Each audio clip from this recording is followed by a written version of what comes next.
السلام علیکم ناظرین کرام، ہم سے بارہا یہ سوال کیا جاتا ہے کہ رمضان المبارک کے آخری عشرے میں طاق راتوں میں جاگنے کا حکم کیوں دیا جاتا ہے؟ طاق راتیں 21 کی رات ہے، 23 کی رات ہے، 25 کی رات ہے، 27 کی رات ہے، 29 کی رات ہے، ہمیں جاگنے کا حکم کیوں دیا جاتا ہے؟ آئیے اس سوال کا جواب ہم جانتے ہیں۔ قرآن مقدس میں اللہ رب العزت نے ارشاد فرمایا، بسم اللہ الرحمن الرحیم، انا انزلناہ فی لیلۃ القدر وما ادراک ما لیلۃ القدر لیلۃ القدر خیر من الف شہر۔ اللہ رب العزت نے ارشاد فرمایا، بے شک ہم نے اس کو لیلۃ القدر میں اتارا۔ لیلۃ القدر میں کس چیز کو اتارا؟ قرآن مقدس کو اتارا۔ اب یہ لیلۃ القدر قرآن کہہ رہا ہے، لیلۃ القدر کیا ہے؟ قدر والی رات سے مراد کیا ہے؟ آگے اللہ رب العزت خود ارشاد فرماتا ہے، وَمَا أَدْرَاكَ مَا لَيْلَةُ الْقَدْرِ، کیا تم جانتے ہو کہ لیلۃ القدر کیا ہے؟ اللہ خود ارشاد فرماتا ہے، لیلۃ القدر خیر من الف شہر، لیلۃ القدر 1000 مہینوں سے بہتر ہے۔ یاد رکھیں، صرف ایک رات اگر کوئی پا لیا لیلۃ القدر کی رات کو، اللہ رب العزت اسے 83 years 4 month سے زیادہ عبادت کا ثواب عطا کرتا ہے۔ موت کا کوئی بھروسہ نہیں ہے، آپ بھی نہیں جانتے، ہم بھی نہیں جانتے کس کی موت کب آ جائے۔ تو یاد رکھیں، جو لیلۃ القدر کو پا لیتا ہے، 83 years 4 months عبادت کا ثواب اسے دیا جاتا ہے۔ اور لیلۃ القدر میں کیا ہوتا ہے؟ اللہ رب العزت آگے ارشاد فرماتا ہے، تنزل الملائکہ والروح، اللہ ارشاد فرماتا ہے لیلۃ القدر میں فرشتوں کا نزول ہوتا ہے اور جبرائیل امین بھی نازل ہوتے ہیں۔ یہ بابرکت رات ہے جس میں قرآن پاک نازل ہوا، جس میں نزول ملائکہ ہوتا ہے اور جبرائیل امین خود نازل ہوتے ہیں۔ ہم نے جانا لیلۃ القدر ہے جو 1000 مہینوں سے بہتر ہے۔ یہ رات کب آئے گی؟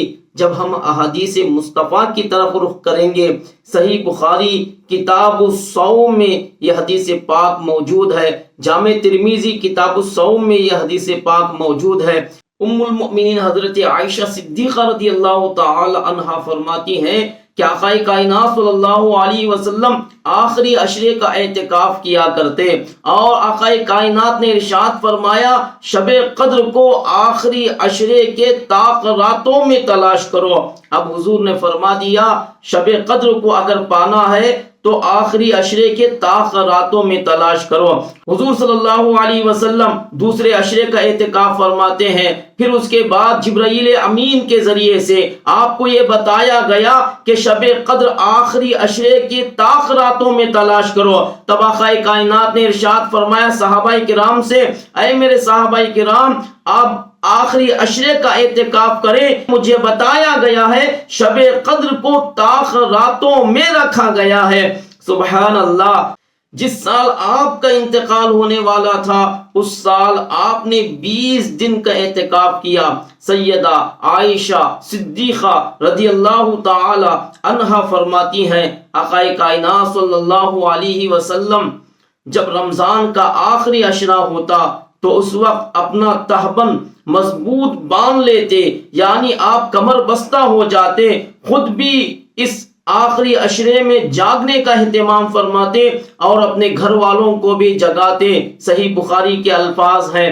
تو پتہ چلا ہمارے اور آپ کے آقا صلی اللہ علیہ وسلم نے اعتکاف کیا، اس لیے آخری عشرے کا اعتکاف کرنا یہ سنت ہے اور اعتکاف کرنے کا مقصد شب قدر کی تلاش ہے۔ آخر شب قدر کو پوشیدہ کیوں رکھا گیا ہے؟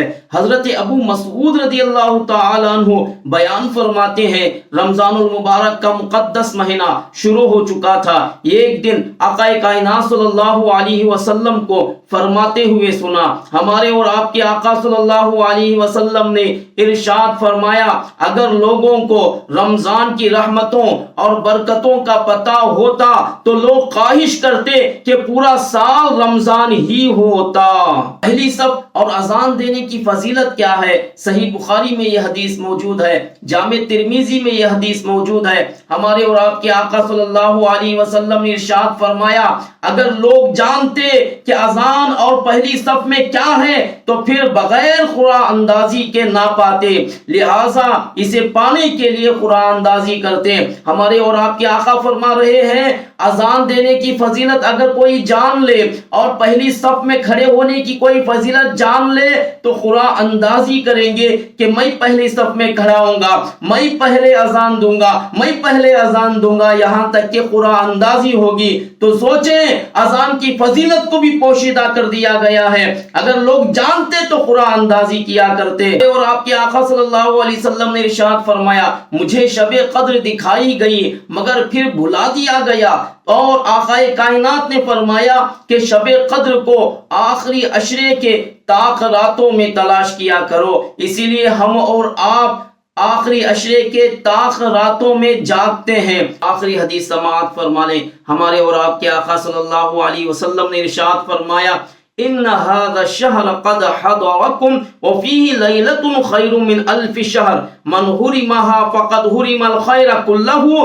ولا يحرم خيرها الا محروم۔ ہمارے اور آپ کے آقا صلی اللہ علیہ وسلم نے ارشاد فرمایا تمہارے پاس ایک مہینہ آیا ہے جس میں ایک رات ایسی ہے جو 1000 مہینوں سے بہتر ہے۔ جو شخص اس رات سے محروم رہ گیا وہ تمام نیکیوں سے محروم رہ گیا، اور محروم وہی رہے گا جس کی قسمت میں محرومی ہے۔ اور اللہ کی توفیق ہی سے سب کچھ ممکن ہے۔ ہمیں چاہیے کہ ہم اللہ کی بارگاہ میں خیر طلب کرتے رہیں۔ اللہ ہمیں ایسی راتوں میں عبادت و ریاضت کا موقع عطا کرے اور شب قدر میں جاگیں اور اس میں اللہ تعالیٰ کو راضی کرنے کی کوشش کریں۔ بولنے میں سننے میں کوئی خامی غلطی ہو اللہ رب العزت اسے معاف کرے۔ استغفر اللہ ربی من کل ذنب و خطیۃ و اتوب الیہ۔ السلام علیکم۔